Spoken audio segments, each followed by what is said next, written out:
Iran's new president made veiled references to the United States in his speech today to the United Nations General Assembly. Hassan Rouhani condemned sanctions against Iran for its nuclear program, a program the U.S. has vowed to stop with a military strike if necessary. Rouhani also complained about the assassinations of several Iranian nuclear scientists in recent years, killings that Iran has blamed on Israel and the United States.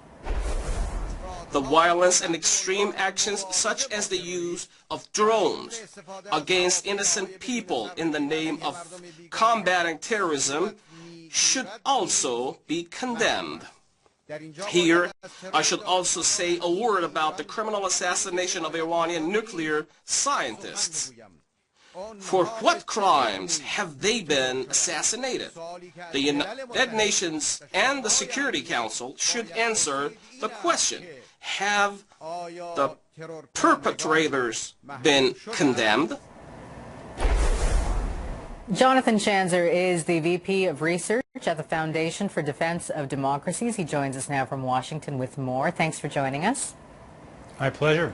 What do you make of the speech given by the new Iranian president at the UN General Assembly? Is this a positive sign for the United States and the international community in terms of the moderate stance taken here? Well, it's interesting. You know, I've been watching Mr. Rouhani and his various missives over the last several weeks. Obviously, since he came to power, he's been touted as a moderate all around the world, and certainly here in the U.S. and across North America. And certainly we saw that with his op-ed piece that came out recently, and if you follow him on Twitter, he's also had very moderate messages. But what we heard today at the UN, I think, was something very different. He actually struck a rather defiant tone, challenging the U.S. On a number of issues, complaining about conspiracies against Iran throughout the region. So I certainly did not see this as much of a moderate attempt to reach out to the West as this was touted to be. Officials are saying that, you know, there might be a meeting between President Barack Obama and Iran's president. That was canceled, though. When do you see something like that happening?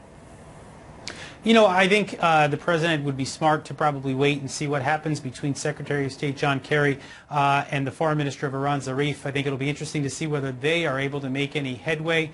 I think the president certainly doesn't want to go out of his way to bestow legitimacy on Iran until they can prove themselves to be worthy of interaction at that high level.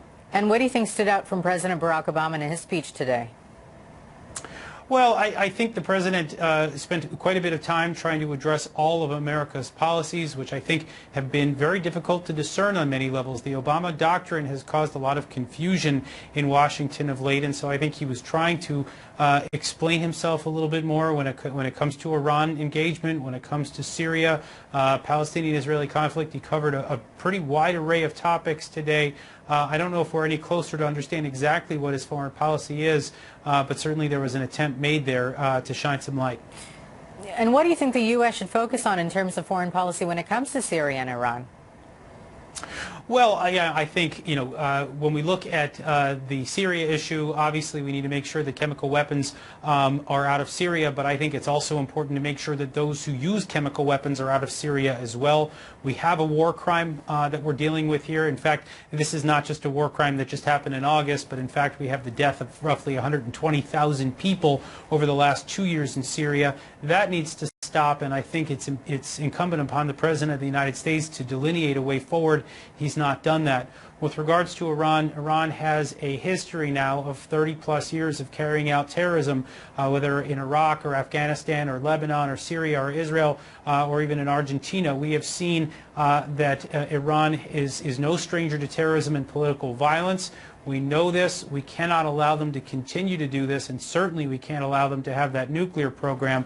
And so we are now heading into a very challenging time for American foreign policy, and really I think this UN Assembly is a critical one. And unfortunately, I'm not really seeing signs at this point that the international community has the resolve to stand up to Iran and to its proxies around the Middle East. Yeah, let's see what happens. Jonathan, thanks so much. My pleasure.